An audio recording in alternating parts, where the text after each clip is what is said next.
Hi ராவ்களே, very good evening. எல்லோரும் எப்படி இருக்கீங்க? இன்றைக்கி என்னோடய யூடியூப் சேனலில் லைவ் வருவேன். 3 பார்ட்டாக போட்டுறேன். சென்னை போயிட்டு வந்ததை. இது வந்து பார்ட் 2 வீடியோ. நாங்கள் வந்து அக்கா வீட்டிலேருந்து கிளம்பி நுங்கம்பாக்கத்தில் தான் மலேசியன் ஃபுட்டு 2 கடை இருக்குது. நுங்கம்பாக்கத்தில் அந்த இன்கம் டேக்ஸ் ஆஃபீஸ் அதுக்கு ஜஸ்ட் ஆப்போசிட்டில் வந்து ஃபார் ஏஷியா. இன்னொரு கடையும் அடுத்த ஸ்ட்ரீட்லேயே ஏதோ இருக்குது. ஆனால் அது பேர் நான் கூகுளில் பார்த்தேன், மறந்துட்டேன். இது ஒன்று தான் நாங்கள் எக்ஸ்ப்ளோர் பண்ணோம். ஆனந்தி வந்து மலேசியன் ஃபுட் அந்த நாசிலிமா சாப்பிட்டே தான் ஆகணும்.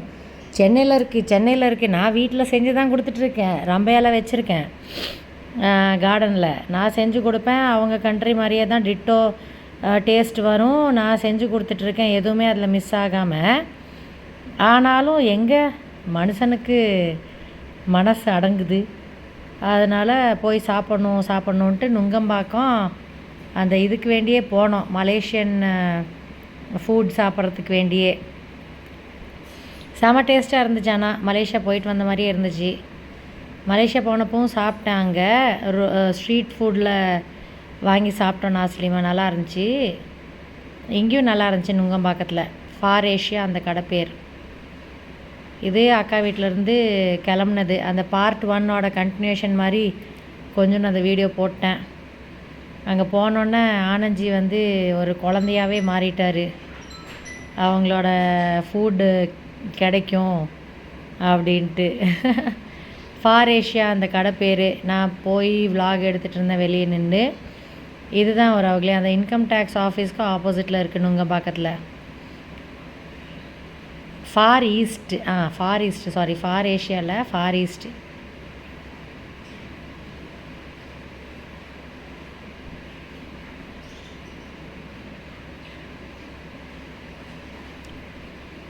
நான் விலாக் எடுக்கிறது பார்த்து அங்கே வந்த ஒரு கெஸ்ட்டு அவரும் டோர் ஓப்பன் பண்ணி கொடுத்துட்ருந்தார். ஆனந்தி அப்போ மாதிரி ஃபோன் கால்.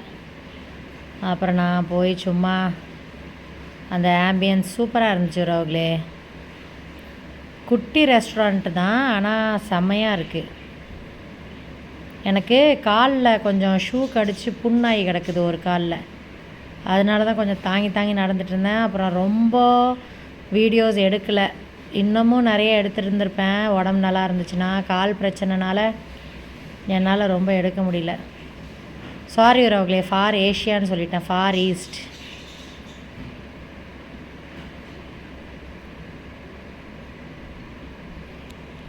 ஆனந்தி ஃபேஸில் ஒரு தனி ஒளிவட்டம். நாசிலிமா சாப்பிட போகிறேன். நாசிலிமா ஒரிஜினல் வாய்ஸோட ஷார்ட்ஸ் போடுறேன். அதில் பாருங்கள் அவர் எப்படி குழந்த மாதிரி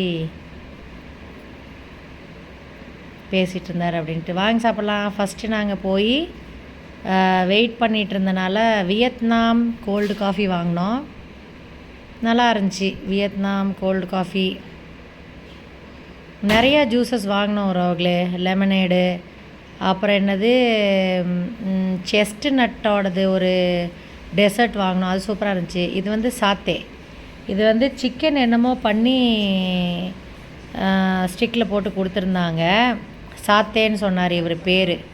அங்கே எழுதியிருக்கிறதும் சாத்தே தான் எழுதியிருந்துச்சு. அதோட அந்த டிப்பு இருக்குல்ல, அது வந்து நான் லைஃப்பில் சாப்பிட்டது கிடையாது. அந்த டிப்பு எனக்கு ரொம்ப பிடிச்சிச்சு. இந்த சாத்தேவும் செம்ம டேஸ்ட்டாக இருந்துச்சு. ரோக்லே. நீங்கள் யாராச்சும் சென்னைக்காரங்க போனீங்கன்னா ட்ரை பண்ணுங்கள் சாத்தே. அப்புறம் இது வந்து நாசிலிமா ரைஸ். இதுதான் அவங்க நாட்டு பிரியாணி மாதிரி. இதில் தான் ஆனந்தியோட உசுறு இருக்குது. இதை பார்த்து குழந்தைக்கு காதில் சொல்லுவாங்களே அந்த மாதிரி நாசிலிமா அப்படின்ட்டு இருந்தார். செம்ம டேஸ்ட்டாக இருந்துச்சு. அவங்களோட அந்த ஒரிஜினல் டேஸ்ட் அப்படியே இருக்குது. இந்த ரெஸ்டாரண்ட்டில் வந்து நான் கூட ஏதாச்சும் இந்தியன் க்ராசரி திங்ஸ் எல்லாம் போட்டு செஞ்சுருப்பாங்க அப்படின்னு நினச்சேன். ஆனால் அப்படி இல்லை. ஒரிஜினலாக அவங்களோட நேட்டிவில் எப்படி பண்ணுறாங்களோ அவங்க கண்ட்ரியில் அந்த மாதிரியே பண்ணியிருந்தாங்க. போருக்கு போகிற மாதிரி ஷர்ட், ஃபுல் ஹேண்ட் ஷர்ட்டை வேறு மடித்து விட்டுட்டு சண்டைக்கு போருக்கு போகிற மாதிரி ஸ்டார்ட் பண்ணார். அப்புறம் நயன்தாரா சொல்கிற மாதிரி எங்கள் வீட்டுக்காரர் எனக்கு ஃபஸ்ட்டு பைட்டு கொடுத்துட்டு தான் சாப்பிடுவார், இல்லைன்னா சாப்பிட மாட்டார் அப்படின்ட்டு நயன் மேடம் சொல்லுவாங்களே, அந்த மாதிரி தான். மோஸ்ட்லி ஃபஸ்ட் பைட் எனக்கு கொடுத்துட்டு தான் சாப்பிடுவார். பிருத்திவி இருந்தால் மட்டும் கொடுக்க மாட்டார். பக்கத்தில் பிருத்திவி இருந்தானா கொடுக்க மாட்டார். நானே கொடுக்க வேணான்னு சொல்லி வச்சுருக்கேன், அவனுக்கு மனசு கஷ்டமாக இருக்கும் அப்படின்ட்டு. சூப்பராக இருந்துச்சு அவங்களே. நாசிலிமா நாசி கோரிங் ஆளுக்கு ஒன்று தான் வாங்கினோம், ஷேர் பண்ணி சாப்பிட்டோம். நாசி கோரிங் அவர் சொன்னார், அந்த சோயா சாஸ் வந்து நிறையா போட்டிருக்காங்க, கொஞ்சம் கம்மி பண்ணியிருந்தால் நல்லா இருந்திருக்கும் அப்படின்ட்டு. ஆனால் எனக்கு நான் ஃபஸ்ட் டைம் சாப்பிட்றனால எனக்கு நாசி கோரிங்கும் பிடிச்சிச்சு, நாசிலிமாவும் பிடிச்சிச்சு. நாசி கோரிங் கொஞ்சம் ஜாஸ்தியாக இருந்துச்சு. நாங்கள் நிறைய ஜூஸ் ஐட்டம் வாங்கினோமா, நடுநடுவில் ஜூஸ் ஐட்டம் குடிக்கிறனாலே வயிறு ஃபுல்லாகிடுச்சு. அந்த ஒரு நாசிலிமா சாப்பிட்டோம், நாசி கோரிங் அப்படியே எடுத்துகிட்டு போயிட்டோம். ஒரு ஸ்பூன் தான் சாப்பிட்டோன்னு நினைக்கிறேன். சரி அக்கா வீட்டுக்கு போய் அங்கே ஷேர் பண்ணி சாப்பிட்டுக்கலாம் அப்படின்ட்டு எடுத்துகிட்டு போயிட்டோம். அப்புறம் பெசன்ட் நகர் பீச் போனோம் அவங்களே, நுங்கம்பாக்கத்துலேருந்து ஒரு 10 கிலோமீட்டர்ஸ் வருது. சரி போயிட்டு வரலாம், பெசன்ட் நகர் பீச்செல்லாம் போனதே இல்லை, மெரினா தான் போயிருக்கோம் அப்படின்ட்டு பெசன்ட் நகர் பீச் போனோம். அகைன் எனக்கு அந்த கால் வலி வீக்கம், ட்ராவல் பண்ணிட்டு போனது, கால் வீங்கி கிடந்துச்சு, அந்த புண்ணுனாலேயும் வீங்கி கிடந்துச்சு. லெஃப்ட் லெக்கில் தான் புண்ணு. சும்மா ஆயின்மெண்ட்டு தான் போட்டுட்ருந்தேன். அப்புறம் மெடிக்கல் ஷாப்பில் ஆன்டிபயோட்டிக் கொடுக்க சொன்னேன். நான் கோவிடுக்கே அந்த பையன்கிட்ட தான் வாங்கினேன் மெடிசனு, அந்த காஃப் சிரப்பு. அதனால அவர் மேலே நம்பிக்கை வச்சு வாங்கினேன். ஆனால் அந்த ஆன்டிபயோட்டிக் ஈன்னு கூட கேட்கல. கடைசியில் சரியான கால் வலி வீக்கம். சரி கொஞ்சமாச்சு வீடியோ எடுப்போம், எவ்வளோ காசு செலவு பண்ணி சென்னை வந்திருக்கோமே அப்படின்ட்டு சும்மா பீச் தண்ணியில் கூட போய் கால் வைக்கலான்ட்டு இருந்தேன். இன்ஃபெக்ஷன் ஆயிருமோன்ட்டு பயந்துட்டு தான் காலே நினைக்கல. என் வாழ்க்கையில் பீச்சுக்கு போய் கால் நினைக்காமல் ஆட்டம் போட்டாமல் வந்ததே இந்த ஃபஸ்ட் டைம். இப்படி என்ன பண்ண, கால் தானே முக்கியம் அப்படின்ட்டு சும்மா பீச்சில் நடந்துட்டு, அப்புறம் ஆனந்தி கூட ஒரு குட்டி வீடியோ எடுத்துகிட்டு பாட்டு ஏதாச்சும் போட்டுக்கலாம் அப்படின்ட்டு 5:30 இருக்கும். பெசன்ட் நகர் பீச் நல்லா இருக்குது. நாங்கள் 2:30 அந்த மாதிரிலாம் போயிட்டு சும்மா அங்கே மரத்தடியில் உட்காண்ட்ருந்தோம். நிறையா லவ்வர்ஸ் உட்காண்ட்ருந்தாங்க மரத்தடியில். அப்புறம் இது வந்து பெசன்ட் நகர் பீச்செல்லாம் போயிட்டு வந்து, இது வந்து அடுத்த நாள் அக்கா வீட்டிலேருந்து வெக்கேட் பண்ணி பெசன்ட் நகர் போயிட்டு அக்கா வீட்டுக்கு போயிட்டோம். 2 நாள் அங்கே தான் ஸ்டே பண்ணோம். அப்புறம் அவங்க நிறையா சமையல் செஞ்சுட்டே இருக்காங்க, கண்டினியூஸாக அவங்களுக்கு வேலை கொடுத்துட்டே இருக்கமே அப்படின்ட்டு தான் சரி ஒரு நாளாச்சும் வந்த 3 நாளில் ஒரு நாள் ஹோட்டலில் தங்கிடுவோம், அவங்களுக்கு கொஞ்சம் ஃப்ரீயாக இருக்கும் அப்படின்ட்டு வந்துட்டோம். இது வந்து எங்களுக்கு ட்ரெயின் சென்ட்ரலில் இருந்துங்கிறனால சென்ட்ரல் ரயில்வே ஸ்டேஷன் அந்த ரிப்பன் பில்டிங்க்கு ஜஸ்ட்டு ஆப்போசிட்டில் ஃபஸ்ட்டு லெஃப்ட் கட்டு, அதில் என்னது ஹோட்டல் கிராண்ட் கேஸ்கேட், அது பேர் ஹோட்டல் கிராண்ட் கேஸ்கேட். அங்கே போய் ஸ்டே பண்ணோம். நல்லா நிம்மதியாக தூங்கி எழுந்துச்சி மத்தியானம் தான் ரூம் போட்டோம். ஆமாம் மத்தியானம் தான் ரூம் போட்டோம். அடுத்த நாள் மத்தியானம் வெக்கேட் பண்ணுற மாதிரி 12:30 ஆயிடுச்சுன்னு நினைக்கிறேன் ரூம் போடுறதுக்கு. அப்புறம் அடுத்த நாள் 12:15 அந்த மாதிரிலாம் வெக்கேட் பண்ணிட்டோம், ஏன்னா ட்ரெயின் 1:30 அப்படின்ட்டு. அப்புறம் அன்னைக்கு ஹோட்டலில் போய் மத்தியானம் ஸ்டே பண்ணோம்ல, அன்னைக்கு சாயந்தரம் சரி மெரினா பீச் போயிட்டு வரலாம் அப்படின்ட்டு காலை பார்த்துட்டு இருந்தால் வேலைக்காகாது, கால் நல்லா வீங்கி தான் கிடந்துச்சு லெஃப்ட் லெக்கு. அப்புறம் இந்த ஒரு ட்ரெஸ் வந்து பாண்டிச்சேரியில் வாங்கினது. அந்த ஆரோவில் இருக்குல்ல, ஆரோவில்ல என்ட்ரன்ஸ்லேயே ஒரு லேடி கடை போட்டிருப்பாங்க, அங்கே தான் வாங்கினேன். லேடி இல்லை, ஒரு ஹிந்திக்காரங்கள்ட்ட வாங்கினேன். 900 என்னமோ வந்துச்சு அந்த ட்ரெஸ்ஸு. அந்த கோட் வந்து இங்கே டிமார்ட்டில் வாங்கினது, ஜீன்ஸு ஜாக்கெட்டு சூப்பராக இருந்துச்சு. அது ஒரு மாதிரி க்ளீவேஜ் தெரிகிற மாதிரி அந்த ஃபாரினர்ஸ் எல்லாம் போடுவாங்களே ஸ்லீவ்லெஸ்ஸாக, அப்படி இருக்கும் அந்த ட்ரெஸ்ஸு. நம்ம சைஸுக்கு போட்டால் எல்லாத்துக்கும் கண்ணு நுழையாயிரும்ல, அதனால் எல்லாத்தோட நன்மையை நினச்சி பேசாமல் மேலே ஜாக்கெட்டை போடுவோம் அப்படின்ட்டு ஜாக்கெட்டை போட்டு அப்படியே மெரினா பீச் முதல்ல கொஞ்சம் நடந்து போனோம். நடந்துட்டு இருக்கிறனாலையும் அப்புறம் ட்ராவல்னாலையும் கொஞ்சம் கால் வீங்கி இருந்துச்சு, இன்ஃபெக்ஷனும் ஆயிருந்துச்சு. சின்ன புண்ணு தான், ஒரு பொட்டு சைஸு, 2 பொட்டு சேர்ந்தால் எவ்வளோ பெருசு வரும் அவ்வளோதான் ஒரு புண்ணே அந்த ஷூ கடிச்சது. ஆனால் எவ்வளோ தொந்தரவு பண்ணிகிட்டு இருந்துச்சு. ஃபஸ்ட்டு மெரினாவில் போய் ஃப்ரூட்ஸ் தான் ரொம்ப பிடிக்கும் ஆனந்திக்கு, அதனால் தர்பூசணி, பைனாப்பிள், மாங்காய் எல்லாம் வாங்கி சாப்பிட்டுட்டு அடுத்தது ஃப்ரெஞ்ச் ஃப்ரைஸ் கிரேஸ் இப்போ தான் அப்சஸ்டாக இருக்கிறாரு ஃப்ரெஞ்ச் ஃப்ரைஸ் மேலே, அதனால் ஃப்ரெஞ்ச் ஃப்ரைஸ் வாங்கிட்டு எது வாங்கினாலும் ஒன்று வாங்குவோம், ஷேர் பண்ணிக்குவோம். நிறைய வெரைட்டி சாப்பிடுவோம், ஆனால் ஒன்று வாங்கிக்குவோம், 2 வாங்க மாட்டோம். ஒன்று வாங்கினா ஷேர் பண்ணுறதுக்கு சரியாக இருக்கும் அப்படின்ட்டு. ஃப்ரெஞ்ச் ஃப்ரைஸ் சாப்பிட்டேன். அங்கே ஒரு பொண்ணு வந்து நான் உங்களை இன்ஸ்டாவில் ஃபாலோ பண்ணிகிட்ருக்கேன் அப்படின்னு சொன்னாங்க. முதல்ல ப்ரெக்னெண்ட்டாக இருக்கிறத நான் பார்க்கல. அப்புறம் ஏதாச்சும் வாங்கிட்டு வந்திருக்கலாமோ அப்படின்னு நினைக்கிறதுக்குள்ளே அவங்க வண்டி ஏறி போயிட்டாங்க. சந்தோஷமாக இருந்துச்சு. ஒரு இன்ஸ்டா ஃபாலோவராச்சாங்க சர்ப்ரைஸாக ஒரு இது அவங்கள மீட் பண்ணுறதுக்கு ஒரு இது கிடச்சிச்சே அப்படின்ட்டு. அப்புறம் அடுத்தது வந்து செம்பருத்தி டீ சூப்பராக இருந்துச்சு. ஒரு அவங்களே லெமன் டீ ஆஸ் யூஷுவல் தான். செம்பருத்தி டீ செம்ம டேஸ்ட்டாக இருந்துச்சு. மெரினாவில் நாங்கள் வந்து விவேகானந்தா மியூசியம் இருக்குதா, அந்த இடத்துல இருந்தோம். செம்பருத்தி டீ சூப்பராக இருக்குறவங்களே. அப்புறம் அடுத்தது வந்து பொரி. அப்படியே கிரைண்டர் வந்து அரைச்சிட்டே இருந்துச்சு. அவர் மக்காச்சோளம் சாப்பிட்டுட்டு இருந்தார். நான் இது என்னது பொரி வாங்கினேன், மசாலா பொரி. 2 பேரும் அதையும் ஷேர் பண்ணி சாப்பிட்டுட்டு அப்புறம் போய் கன் ஷூட் பண்ணி அந்த பலூன் ஷூட் பண்ணி கேம் விளாண்டுருந்தோம். 10 போல் இருக்குது ஒரு ஆளுக்கு. 60 ருபீஸோ என்னமோ சொன்னான். இல்லை 100 தானே ஆனந்த்? 50க்கு 50ன்னு நினைக்கிறேன். 50க்கு 10 புல்லட்ஸ் கொடுப்பான். அப்புறம் நான் வந்து 10ல் 5 மட்டும் அடிச்சிட்டேன். கால் நல்லா இருந்துச்சுன்னா இன்னும் கொஞ்சம் நிறையா அடிச்சிருப்பேன். என்னால் ரொம்ப நேரம் நிற்க முடியல. வீடியோவில் உங்களுக்கு தெரியாது, சரியான வலி ஆகிட்டு இருந்துச்சு அவங்களே. இப்போ தான் தெரிஞ்சு காலில் வந்து அடிபடக்கூடாது சுகர் இருக்கவங்களுக்கு அப்படின்ட்டு. அப்புறம் ஆனஞ்சி ஏம் பண்ணி உங்களை சுட்டுறவா அப்படின்னு கேட்டு ஃபன் பண்ணிகிட்டு இருந்தேன்.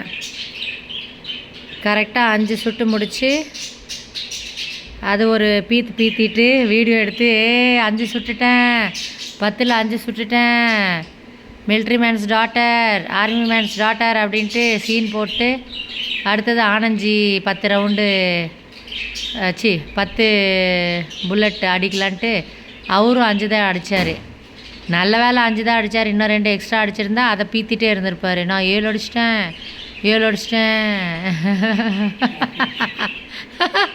கொழுப்பு அப்படின்ட்டு போகிறாரு. ரெக்கார்ட் பண்ணிகிட்ருக்கிறல்ல வாய்ஸு. அவரும் 5 தான் அடித்தார், நானும் 5 அடிச்சிட்டு அப்புறம் வந்து கொஞ்ச நேரம் சும்மா ரொமான்டிக்காக அப்படியே பேசிட்டு உட்காண்ட்ருந்தோம். அங்கே பீச்சில் என்னெல்லாம் நடக்குது அப்படின்ட்டு பார்த்துட்டு உட்காண்ட்ருந்தோம். லவ் யூ சொல்லிட்டு இருந்தார். பக்கத்துலேயே உட்காந்துட்டு ஹக் யூ டைட்டாமா. அப்புறம் சும்மா பேக் கேமராவில் எடுத்தேன். நல்லா கூட்டம்தான். இத்தனைக்கும் வீக் டேஸ் தான், வெட்னஸ்டே தான் போனோம் நைட்டு. ஆனால் சரியான கூட்டம். அப்புறம் ஆக்டோபஸ் கண்டுபிடிச்சிட்டோம். ஆனஞ்சிக்கு பிடிச்ச ஆக்டோபஸ் இங்கே கோயம்புத்தூரில் கிடைக்க மாட்டேங்குது. அங்கே ஆக்டோபஸ் கிடச்சிச்சு. அப்புறம் வாங்கிட்டு வந்து ஆக்டோபஸ்ஸு, சில்லி ஃபிஷ்ஷு, சில்லி ப்ரான்ஸுன்னு நினைக்கிறேன் 3 வாங்கிட்டு வந்து சாப்பிட்டோம். ஒரே ஒரு நூடுல்ஸ் வாங்கிட்டு வந்தோம். அது ஹோட்டல் ரூமுக்கே வாங்கிட்டு வந்துட்டு சாப்பிட்டோம். என்ன ஒரு சங்கடம் அங்கே மெரினா பீச்லனா, எங்களுக்கு தெரியாது 10 மணிக்கெல்லாம் டாய்லெட்ஸ் வந்து பூட்டி வச்சுருவாங்கன்ட்டு. நாங்கள் பாட்டுக்கு 10 மணி ஆயிடுச்சு, சரி அப்படியே கிளம்பலாம் அப்படின்ட்டு வரோம். 2 பேர்த்துக்கு அர்ஜென்ட்டு. 1 யூரின் போகணும், பாத்ரூம் சாத்தி வச்சுருக்காங்க. அடப்பாவீங்களா அப்படின்ட்டு அப்புறம் குருகுருன்னு ஓடி வந்து ரூமில் போனோம். ஆட்டோவில் ஜர்க் ஆகிறது எப்பா கண்ட்ரோல் பண்ணி வைக்கிறது ரொம்ப கஷ்டம் யூரின்னு. அப்புறம் அடுத்த நாள் வந்து இந்த ஹோட்டல் கிராண்ட் கேஸ்கேட் இங்கே வந்து காம்ப்ளிமெண்ட்ரியாக பிரேக்ஃபாஸ்ட் கொடுக்குறாங்க. 2500 வந்துச்சு அவங்களே. 2500க்கு சூப்பராக இருக்குது. காலையில் வந்து பிரேக்ஃபாஸ்ட்டு காம்ப்ளிமெண்ட்ரியாக கொடுக்கறனால இது வந்து நீங்கள் கார்ன்ஃப்ளேக்ஸ் சாப்பிட்டுக்கலாம், பால் வச்சுருக்காங்க, கெலாக்ஸ் சாப்பிட்டுக்கலாம். அப்புறம் சட்னி, சாம்பார், தோசை, சப்பாத்தி. நாங்கள் ஒரு தோசை, ஒரு சப்பாத்தி, கொஞ்சோண்டு கார்ன்ஃப்ளேக்ஸ், அப்புறம் வடை, அப்புறம் டீ, காஃபி எல்லாமே வச்சுருக்காங்க. சூப்பராக இருக்குது. மார்னிங் 7:45லேருந்து 10:30 வரைக்கும் நினைக்கிற டைம். அந்த காம்ப்ளிமெண்ட்ரி ஜூஸும் வச்சுருக்காங்க ஒருவங்களே. Coffee tea குடிக்காதவங்க ஜூஸும் குடிச்சிக்கலாம். செம்ம டேஸ்ட்டாக இருந்துச்சு. நான் கூட ஹிந்திக்காரங்களா, முதல் நாள் மத்தியானம் நாங்கள் ஹோட்டல் ரூம் போட்டோன்னே சில்லி கோபி, சில்லி சிக்கன் வாங்கினோம். 2மே மஞ்சூரியன் கொடுத்துட்டு இதுதான் சில்லி சிக்கன் சொல்கிறான். ஃபோனில். எனக்கு தூக்கி போட்டு மிதிக்கலான் இருந்துச்சு. ஏன்டா யாரடா முட்டாளாக்கிட்டு உட்காண்ட்ருக்க அப்படின்ட்டு மஞ்சூரியன் கொடுத்துட்டு, நாங்கள் இப்படி தான் செய்வோம் இப்படி தான் செய்வோங்கிறான். ஐயையோ காலையில் காம்ப்ளிமெண்ட்ரி எப்படி இருக்க போதோ ஹிந்திக்காரன்ட்ட மாட்டிக்கிட்டு அப்படின்னு நினச்சேன். ஆனால் காலையில் வந்து ட்ரெடிஷ்னலாக நம்ம எப்படி டேஸ்ட் கொண்டு வருவோமோ அதோடய பெட்டராக இருந்துச்சு. ஆக்சுவலி நல்லா இருந்துச்சு டேஸ்ட்டாக. தோசை சட்னி எல்லாமே சூப்பராக இருந்துச்சு. சப்பாத்தி குருமா சாம்பார் எல்லாமே நம்ம டேஸ்ட்டே கொண்டு வந்திருந்தானுங்க. நல்லா இருந்துச்சு. அப்புறம் டீ காஃபியும் செம்ம டேஸ்ட்டாக இருந்துச்சு. கார்ன்ஃப்ளேக்ஸும் நல்லா இருந்துச்சு. அது எடுக்கிறதுக்கு அந்த ஒரு டூல் மாதிரி வச்சுருக்காங்கள்ல, ஒரு கண்டெய்னர், அது வந்து நல்லா இருக்குது. கீழே அந்த டூல் நல்லா இருந்துச்சு. இப்படி ரோல் பண்ணாலே கார்ன்ஃப்ளேக்ஸ் விழுகிற மாதிரி, கெலாக்ஸ் விழுகிற மாதிரி நல்லா இருந்துச்சு எல்லாமே. எனக்கு ரொம்ப பிடிச்சிருச்சு இந்த ஹோட்டல். அதனால நாங்கள் சேவ் பண்ணி வச்சுருக்கோம். வரவங்களே யாராச்சும் வேறு டிஸ்ட்ரிக்ட்லேருந்து சென்னை அவுட்டிங்க்கு போகிறீங்கன்னா, இது வந்து ரிப்பன் பில்டிங்க்கு ஜஸ்ட்டு ஆப்போசிட்லேயே இருக்குது.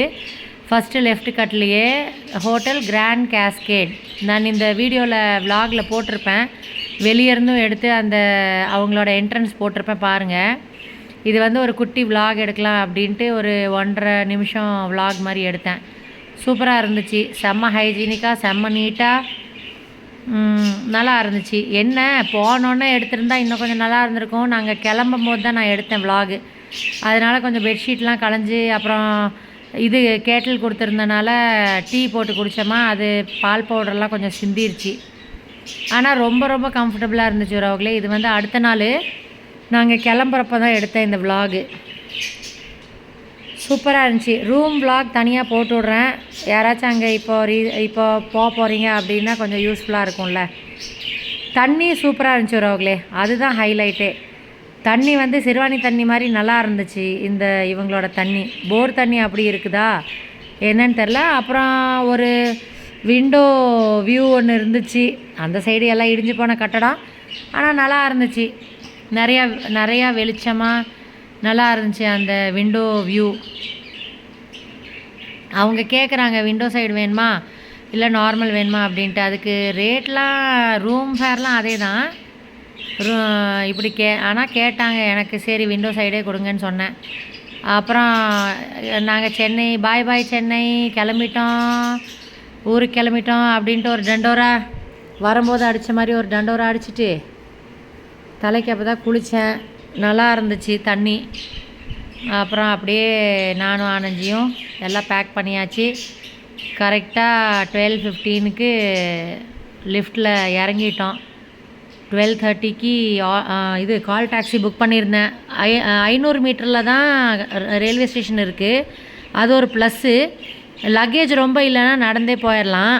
எங்கள்கிட்ட ஒரு சூட்கேஸ் பெருசாக இருந்தனால அது சரி வராது, சென்னை டிராஃபிக்காக இருக்கும், எங்கே க்ராஸ் பண்ணிவிட்டு உட்காண்ட்ருக்கேன் அப்படின்ட்டு 500 மீட்டர்ஸ்க்கே 100 ருபீஸ் வாங்கினாங்க கால் டாக்ஸி. ஊபர் டவுன்லோட் பண்ணிக்கோங்க வரவங்களே. அங்கே ஊபர் இல்லைன்னா வேலையாகாது. இதுதான் வரவங்களே கிராண்ட் கேஸ்கேட். இது அவங்களோட என்ட்ரன்ஸு. சந்துக்குள்ளே இருக்குது. ஆனால் சந்துக்குள்ளே கார் போகுது, அங்கே போய் டேர்ன் பண்ணிக்கலாம். கார்காரங்கெல்லாம் கேட்டே இருந்தாங்க உள்ளே வருமானு. ட்ராப் பண்ணும்போதும் சரி, பிக்கப் பண்ணும்போதும் சரி. ஆனால் நல்லா இருக்குது. உள்ளே போகுது, டேர்ன்லாம் பண்ணிக்கலாம், ஆட்டோவும் டேர்ன் பண்ணிக்கலாம், ஒன்றும் பிரச்சனை இல்லை. இது என்ட்ரன்ஸ் வரவங்களே. என்ட்ரன்ஸும் நல்லா இருந்துச்சு. இந்த கால் பிரச்சனை இல்லைன்னா இன்னும் நிறைய வீடியோ எடுத்து தாக்கியிருப்பேன். இன்னொன்று 1900 வீடியோஸ் ஆயிடுச்சு. அதனால கொஞ்சம் லிமிட் பண்ணிக்கிட்டேன். ஸ்டோரேஜ் பிரச்சனை ஏதாச்சும் வந்துடுமோ. OnePlus 11R 250 GB இருக்குது ஸ்டோரேஜ். ஆனாலும் ரிஸ்க் எடுக்க வேணாம் அப்படின்ட்டு அப்புறம் அளவாக தான் வீடியோஸ் எடுத்தேன். சூப்பராக இருந்துச்சு. என்ட்ரன்ஸும் சூப்பராக இருந்துச்சு. அடுத்த தடவை போனால் அப்புறம் இன்னும் கொஞ்சம் வீடியோஸ் எடுக்கலாம். அங்கே ஒரு ஃபவுண்டன் வச்சுருந்தாங்க, அது ரொம்ப அழகாக இருந்துச்சு. சரி ஏதாச்சும் பாட்டுக்கு யூஸ் பண்ணலாமே அப்படின்ட்டு அந்த கார்னரில் ஃபவுண்டன் இருந்துச்சு, அதையும் எடுத்துகிட்டு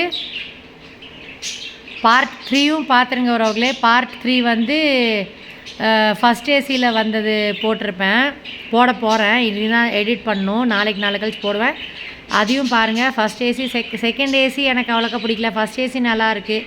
தேர்ட் ஏசிலே போய்க்கலாம். செகண்ட் ஏசிலாம் சும்மா ஸ்க்ரீன் தானே கொடுத்து வச்சுருக்காங்க. அப்புறம் கொஞ்சம் ஸ்பேஷியஸாக இருக்குது. தேர்ட் பர்த் இல்லை, மிடில் பர்த்தும் கீழே இருக்கிறது மட்டும் தான் இருக்குது. இந்த ஃபவுண்டைன் அழகாக இருக்கலாம் அவர்களே. அந்த விலாகும் பார்த்துருங்க. இந்த வருஷத்தோட ஃபஸ்ட்டு அச்சீவ்மெண்ட் ஆனந்த்ஜி ஸ்பான்சர் பண்ணார். அதனால் ஃபஸ்ட் ஏசியில் போகலான்னு அவர் தான் சொன்னார். சரி அப்படின்ட்டு கூப்பிட்டு போனதுக்கு ஆனந்த் மாமாவுக்கு தேங்க்யூ ஃபார் வாட்சிங். பாய்.